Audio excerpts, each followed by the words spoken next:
This video is brought to you by GamerSupps. Use code MHB at checkout for 10% off your next order. This year, I am on a mission to platinum every Ratchet & Clank game. There's 12 games of a possible 14 that can be platinumed, and so far, I've already platinumed Ratchet & Clank 1 and 2, Full Frontal Assault, and Rift Apart. Now last time we made our way through Ratchet & Clank 2, a game I didn't really remember all that well, but absolutely get the hype for it now. It was awesome, and a great time to play from start to finish. But immediately after finishing that platinum journey, I was raring to jump back in because Ratchet & Clank 3 Up Your Arsenal is my absolute favorite game in the series. It's the game I've played the most, it was one of my most played games on the PS2, and it really was the game that got me obsessed with this series. It's also been a long ass time since I've properly played the game. I'm talking probably close to 2 decades ago now, which as I'm saying out loud, makes me feel like I'm turning to dust. Crisis aside, it's been way too long since I've played this game, and despite the many hours invested as a kid, it's also a game I never 100% completed before. I mean, the Quark levels saw to that as a kid, they kicked my butt. So let's see how Ratchet & Clank 3 holds up today, grab ourselves another platinum trophy, and finally overcome my 8-year-old demons and 100% the game. As always, if you want to stay up to date with this series, as there's still plenty of games to go, make sure to like and subscribe to stay in the loop. Ratchet & Clank 3 picks up sometime after the events of the second game, with Clank now a superstar starring in his own show, Secret Agent Clank, which is a smash hit across the galaxy, unlike the eventual game. After getting fed up with the show, Ratchet switches channels only to find out his home planet Veldin is under attack from the Tyrannoids led by mysterious villain Dr. Nefarious, who, just an FYI, little fun fact if you want your mind blown, Armin Shimmerman, Nefarious' voice actor, also plays the iconic Andrew Ryan from BioShock. The more you know. Anyway, with Veldin under attack, our duo race over to stop the planet from being destroyed, posing as an officer in the Galactic Rangers and leading the squad through the Tyrannoids while we get back in the swing of things, gameplay-wise. After successfully pushing the Tyrannoids back, we get our props from the Galactic President, and he sends us off to the planet Florana to find the only man to have faced Nefarious and survive. Now, Florana is where the game really gets started. As always, you know what to expect with the basics to Ratchet & Clank's gameplay. Ratchet 3 definitely leans more heavily into the gunplay side of things with a heap more enemies to deal with, but the platforming moments are definitely still here. Plus some new additions I'll get to as we go along. But let's talk platinum strategy, because once again, Ratchet 3 trophy-wise does not care if you just play through the game. You won't get bugger all trophies for just participating, leaving our focus once again for step 1 being to grab all 40 of the titanium bolts and to get as many of the skill points done as we can before reaching New Game Plus. It's what we've come to expect, and we'll go through that as we go. However, there's more than just those 2 collectibles we need to worry about. We also need to secure a couple of the new collectibles in character trophies, each level having 1 to find, but only needing 2 to get our PlayStation trophies ticked off. One being on Florana for finding the Ratchet trophy. Mini Ratchet. Alright, we're on the board nice and early. Yeah, thankfully we don't have to get all these trophies, but I mean, I'm not mad at a new collectible. We also need to complete all the platforming gauntlet levels in the Annihilation Nation arena, complete all of the Galactic Ranger battle missions, collect all the tokens in the 5 Quark vid comics, and probably the longer 2 grinds in the game, getting your health to 200 and getting every weapon to Omega rank or level 8. Neither of these are possible in our first playthrough, as the health cap out at 100, and the weapons can only hit level 5 before we need to buy the mega weapon upgrades in New Game Plus. But it's a good idea to keep these goals in the back of our minds as we go along, especially the weapon grind, because you need to make sure you're switching up weapons along the way, otherwise you'll be stuck grinding in New Game Plus. Oh, and we have a lot of bolts to grind out too, but I'll get to that mess later on. So that was our objective for this first playthrough as we made our way through the story. Anyway, on Florana, after making our way through the swamp, we find the mystery man who has us complete the Path of Death, a preview of some of the platforming gauntlets we'll face later, and for getting through it without taking damage, we'll grab our first skill point, which is pretty easy to do. I see people struggle with the fire pads, especially this one. You can basically fly over the whole thing. Stay squeaky clean. Alright, that was really easy. Just that fire pit at the end is like the sketchiest part, and you just gotta like skip most of it.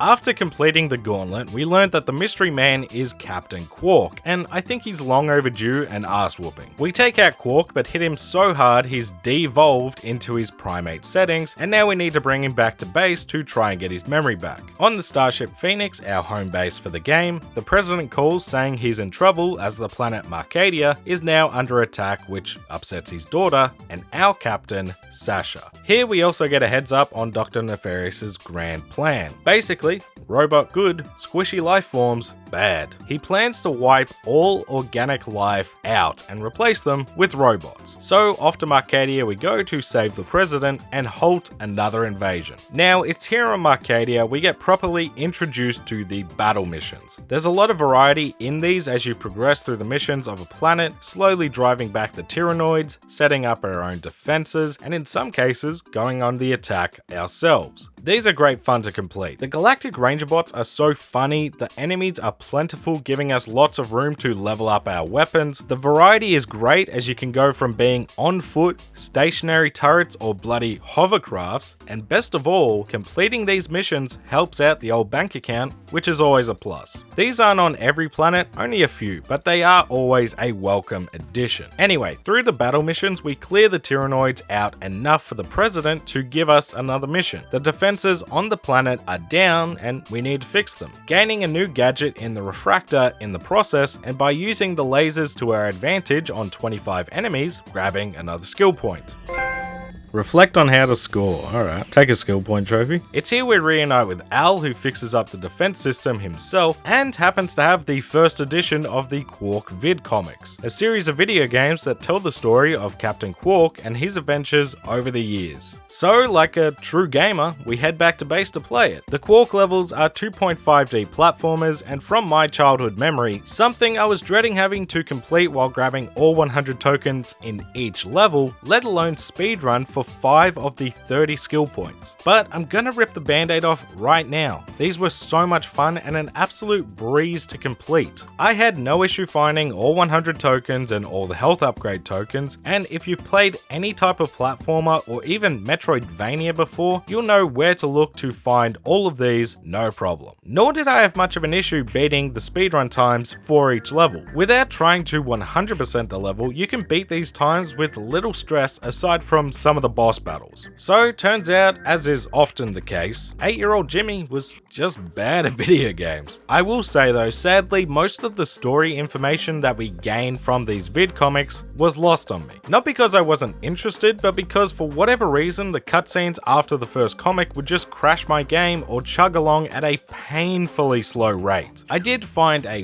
workaround since I could do without the cutscenes, but I had to play the levels to complete the game, so I just spammed start as much as I could until the level began. Technical issues aside, after beating the first vid comic, all of Quark's memories come flooding back to him, and while he gets back to 100%, we need to head off to Annihilation Nation to secure the Terror Guys, a gadget that will help us on the next planet. Annihilation Nation is Ratchet 3's arena mode, and there's two types of challenges here. We have the platforming gauntlets and the standard wave modes. These again, like the battle missions, are just good fun. As a huge platforming fan, I love the gauntlets, and again with the wave modes, it's a great chance to level up some weapons along with grabbing plenty of bolts too. We'll be coming back here soon enough though, as not all the challenges are available right away. Our main task for now is to complete the basic gauntlet, which if we do without taking damage is another skill point.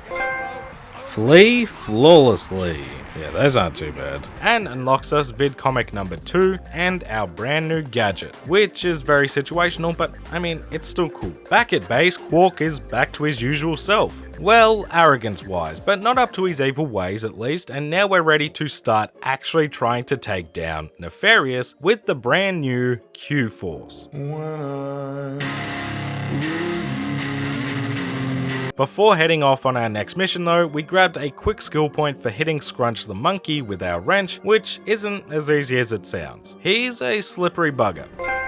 Monkeying around. And of course, playing our new video game. Al's gotta know how the story continues after all. Distractions aside, it was time to head to Aquatos to infiltrate Nefarious' base, where we need to babysit good old Skid McMarks as he hacks us through the base and we provide the muscle. During the underwater segments, there are some boxes that need exploding, and if we destroy them all, we can tick off another skill point. Search for sunken treasure.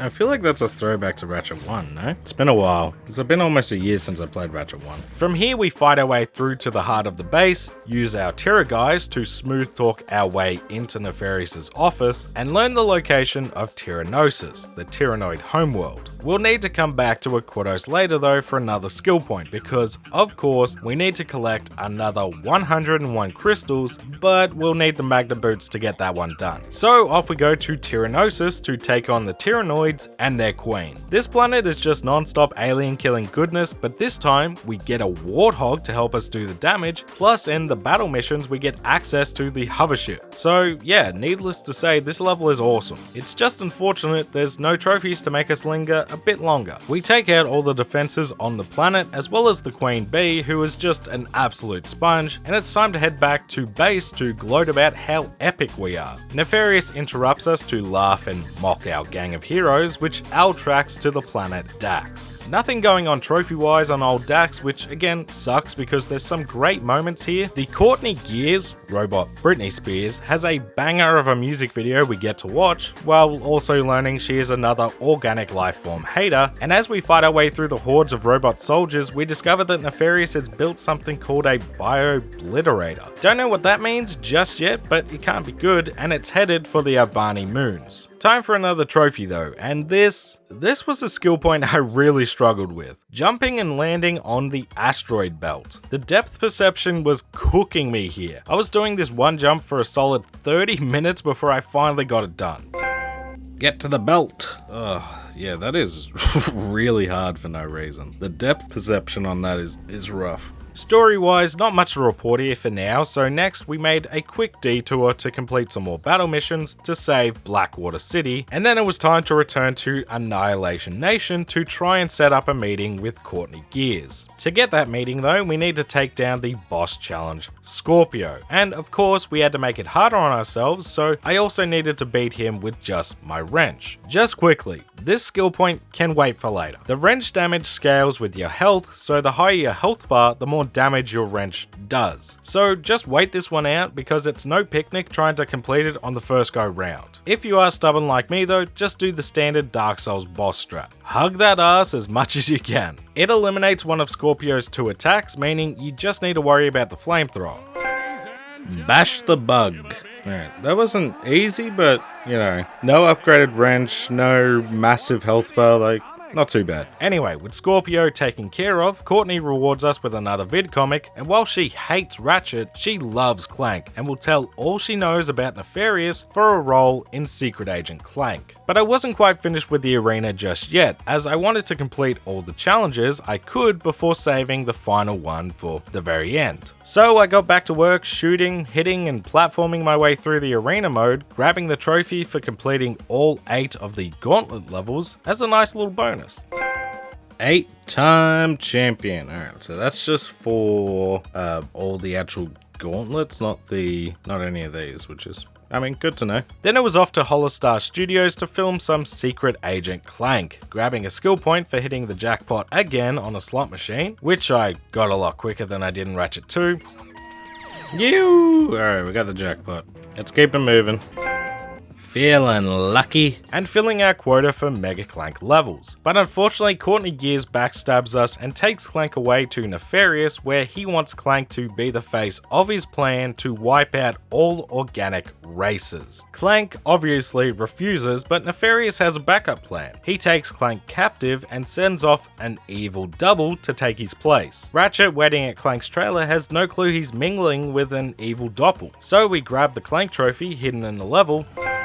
Secret Agent Clank, this sound will not stop playing and it's annoying me. This game is the most broken one for me by far. And head off to face Courtney Gears back at the Albani moons. Skid ends up being transformed from a squishy to a tinny, and it was boss fight time. The Courtney Gears fight is yet another banger. The backtrack is so damn catchy, and she's no slouch. She teleports around the arena and can pack a serious punch. But we take her out for good and head off to Nefarious' Star Cruiser with Quark to try and put an end to this. Obviously, this was all a trap as Nefarious sets the ship to self-destruct, but Quark refuses to leave without some intel and ends up dying in the explosion. Back at base, we have a moment to grieve the beloved buffoon, play some more video games to make us feel better, learn Nefarious' next target is Metropolis, and head straight over to help the Rangers with another Tyrannoid invasion, after destroying the blimp at the beginning of the level.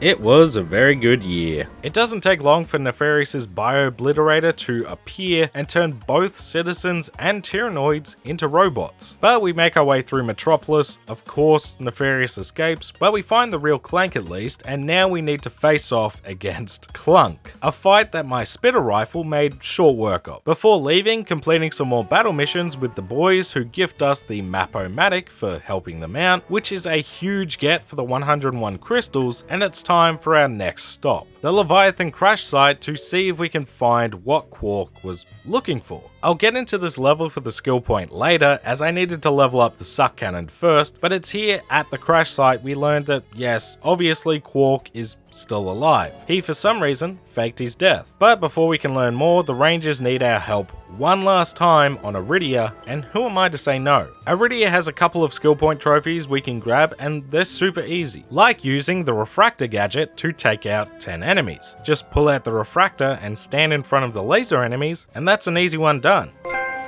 Zap back at ya. That's actually, I did not know this like makes you immune to those lasers. That's good to know. Same goes for getting 2 seconds of hang time. I mean, these ramps are made for big jumps. Go for hang time. With those skill points out the way, we complete our final battle mission. Friend of the Rangers. I love those missions, they're so much fun. And now it's back to base to see where Quark may be hiding by completing the final vid comic, and get the trophy for completing each level 100%.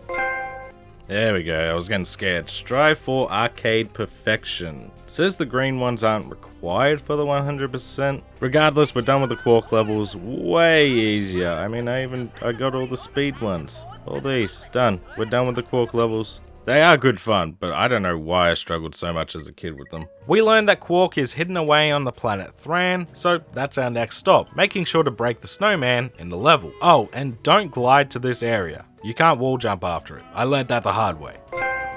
Break the dam. That's another reference to Ratchet 1. A lot of references to the first Ratchet Clank game. We managed to find Quark, but he refuses to help us take on Nefarious, and so we'll just need to do it ourselves. The Starship Phoenix ends up being attacked, but we fight off the enemies, and it was time to get some payback. Well, soon at least. This is where I decided to do some cleanups before entering the final 2 areas. Going back and picking up any titanium bolts I may have missed, leveling up some more weapons, and clearing up some more skill points that I wasn't able or prepared to take on the first time through. The first of which being to collect all 101 sewer crystals. I went over this sort of grind in the Ratchet 2 video, but it's the same thing here. The Map-O-Matic makes this process a lot easier, and it's a great area to level up some weapons, but it's just a bit of a slog to get through. The bolts come in handy though.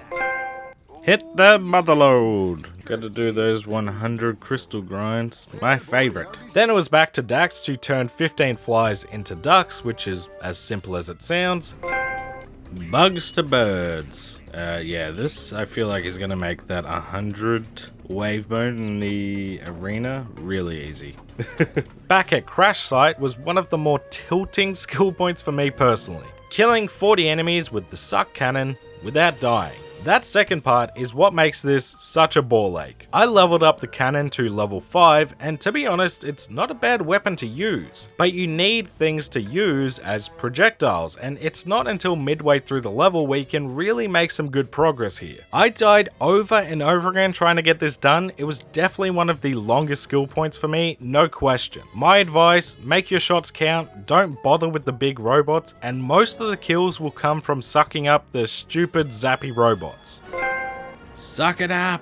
That just left me with the Quarktastic battle in Annihilation Nation, a 100 wave marathon of a fight, which annoyingly crashed on me on my first attempt. 100 waves sounds like a lot, but thanks to the Quack Array, much like the Sheepinator, this is a walk in the park, and took me around 10 minutes to get through, and meant we were finally ready to go and beat the game.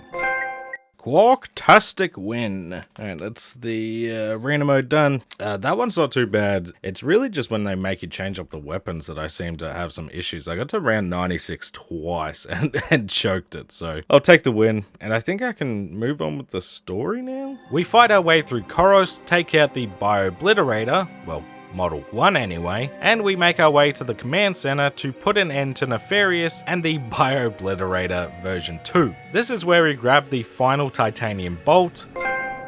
Thorough! Alright, that's all the titanium bolts done. And we're not going to get the skill point trophy here, but we do need to get the last one in the levels, because the last one we have left is just a bolt thing, more than anything. Collected 1 million bolts. I'll get to this mess in a second. These things keep coming. Alright. Oh, million. I still need like 10 for one trophy. And I gotta buy a lot of stuff in New Game Plus. So this will be so much fun. Infected 30 enemies with the Infector, which thankfully doesn't need to be done in one life, but is still decently annoying to complete. Oh, frick yeah. God, this one's a pain in the ass. Penicillin, anyone? And for the hell of it, bought the snowman skin with our many titanium bolts. Keep the temperature low. I forgot that there's skins in Ratchet Clank 3. I mean, I would never use something like this, but some of the goofy Ratchet ones, yeah, we might use those for New Game Plus. It's now time for the final fight with Nefarious, who honestly can be a really stressful fight. My guns felt like I was shooting BBs at him, and it's a punishing fight to die to, as it feels like it sends you so far back. I'm surprised I got it done in just 2 attempts, honestly. However, this isn't the end. Nefarious activates the Bio-Obliterator, transforming into a giant robot ready to take us out, only for Quark to sack up and save the day, distracting him long enough for us to get in a hovercraft and open fire until Nefarious is foiled once and for all. He does manage to escape the explosion, but in the heat of the moment doesn't specify where, and ends up floating in space, stuck with no way of getting anywhere near causing trouble again. We get a sneak peek at the Secret Agent Clank movie, and that's Ratchet Clank 3 Up Your Arsenal story complete, ready for us to head into New Game Plus. Nefarious no more. Alright, now we just got this, which I do not remember. I remember the Nefarious fight being like genuinely hard as a kid, but I don't remember this at all. Bio-Obliteration. Alright, that's the story done. But I don't think we're even close to being done. I think challenge mode is going to be genuinely like playing the whole game again and just leveling up weapons, getting our health up, all that sort of stuff. A lot more going on in the story than in previous games, at least to explain, but after it was all said and done, we just had 5 trophies left to go and the Platinum Trophy would be mine. Unfortunately, this wasn't going to be a walk in the park like the previous games. I didn't know it at the time, but I'd basically have to play through the whole game again just to finish this Platinum. Now the 30 skill points, that was no problem. I had 29 out of 30 already done, and for the most part, these were some of the simpler tasks of the series to complete. The only one I was missing was for buying the Infernox armor, which costs around $1 million. That wasn't the issue. The problem was getting to 200 health, collecting 10 million bolts, and getting all of the Omega weapons. 200 health was just going to take time and a lot of kills, which when you pair that with the Omega weapons, isn't too bad. The big problem is the bolts, because for whatever stupid reason, this is the only game in the trilogy where the bolts trophy is not collectively. It's all at once. Why this is a problem is because the Mega Weapon upgrades to even be able to level up your weapons in New Game Plus aren't cheap, not to mention the million bolts I needed for the armor and the 3 million bolts needed for the Rhino, which despite having a complete save in Ratchet Clank 1, I wasn't able to get the discount. So I had to choose. Get the 10 million bolts as soon as possible and just not level up my weapons, or buy the upgrades and grind out the bolts later. I opted for the latter because I figured at some point there has to be an easy way to grind out bolts, and I need that armor in New Game Plus to not get one shot, plus leveling up weapons isn't a speedy endeavor either. So in short, New Game Plus for me was just really about chipping away at the bigger trophies until they were done, buying new mega weapon upgrades when I could, buying the armor not only for the skill point but just to help me survive. Skill Master. Alright, that's all 30. I knew that was the only skill point I had left. It's an easy one to get, it's just this. We need so many bolts in this playthrough. This is a must. You have to grab the armor though, because you take way too much damage without it. And playing that way took me all the way to Nefarious's ship to hit max health. Nano Finder. Alright, that's for max health. Now we just need to level up a few more weapons and get 10 million bolts and buy the Rhino and level that up too, but that shouldn't take too long. And Metropolis was where I had leveled up all the guns to Omega except for the Rhino, which I hadn't bought yet. Metropolis is the fastest way to earn bolts that I found. Yes, the sewer crystals are good. Completing all the arena fights and battle missions offer good rewards too, but 10 million is a whole lot. However, you can get 1 to 2 million bolts every 3 minutes on Metropolis just by playing the level. First, you need to beat the level to lower the enemy count, but after that, if you can maintain a ×20 score, which with the OP as hell weapons is a breeze, then just race through the level and breaking a few environmental objects will net you at a minimum 1 million bolts. You just need to do that, leave and come back to the planet, rinse and repeat, and this can be done in less than 30 minutes. They never stop coming. Holy crap, that one sucks. 10 million bolts, stinky. I mean, but thankfully this method it makes it a little bit better. It doesn't take too long, but this had me stressing, that's for sure. With 10 million bolts now in my pocket, I finally bought the Rhino. Alright, that's the Rhino purchased. Now that I don't have to worry about saving bolts, and yeah, now we just gotta level this thing up and we're done. And now all I needed to do was get it to level 5, and that was the platinum in the books. I'll be honest, after all the OP weapons we had, the Rhino in 3 feels like a bit of a downgrade at base level. But thankfully, since we're near the end of the game anyway, it doesn't take too long to level up. Maybe a few tactical deaths to recycle some tougher enemies here and there to speed it up, but it didn't take long and I had all the Omega weapons, along with the platinum, and that was Ratchet & Clank 3 Up Your Arsenal and the HD trilogy finally complete. Oh my god, Omega Man, Hero of the Galaxy, that's Ratchet 3 done. And this was my favorite game from memory going in. It definitely lived up to that. A bit of a grind towards the end. This is definitely the most of New Game Plus I've had to play for any of these games so far, but it was just so much fun. And I actually really enjoyed the weapon grind and seeing how OP some of these weapons are. Like getting the Rhino, it was almost like a downgrade, but I mean, this thing looks awesome. But yeah, I mean, I loved every minute of this. This was so much fun. So after 20 hours in total, what did I think of Ratchet & Clank 3's platinum and the game in general? Lord have mercy, I'm about to bust. This was so much fun to go back and finally revisit. Call it nostalgia, call it too many happy memories, but this game is just such a good time from start to finish. The game honestly feels like a bit of a love letter to the trilogy. The returning characters, the comedic moments, the core gameplay I think being the best of the series so far, the wealth of weapons, great ways of mixing up the gameplay with the Quark levels, battle and arena missions, even the introduction of some more open planets allowing for vehicles to take center stage. I absolutely loved it all. In terms of the platinum, it does have some things I wasn't super thrilled about, like the 10 million bolt trophy and changing it from collectively to at one time. Just didn't need to exist, but thankfully there is a quick workaround for it. Other than that, and again, no love for just story related trophies, I loved this platinum journey. The skill points are, as always, a mix of a pretty fair challenge to something that is easy enough, you just need to know it exists. The collectibles are a great time to try and find. The Quark levels, arena and battle missions are all things you want to 100% anyway, because there's such a breath of fresh air in the gameplay. It's honestly probably one of my favorite platinum experiences to date. I just had such a blast completing it. However, while the trilogy might be complete, we're not quite done with the PS2 era of Ratchet games just yet, as next up in the series, it's time to compete in the Dread Zone.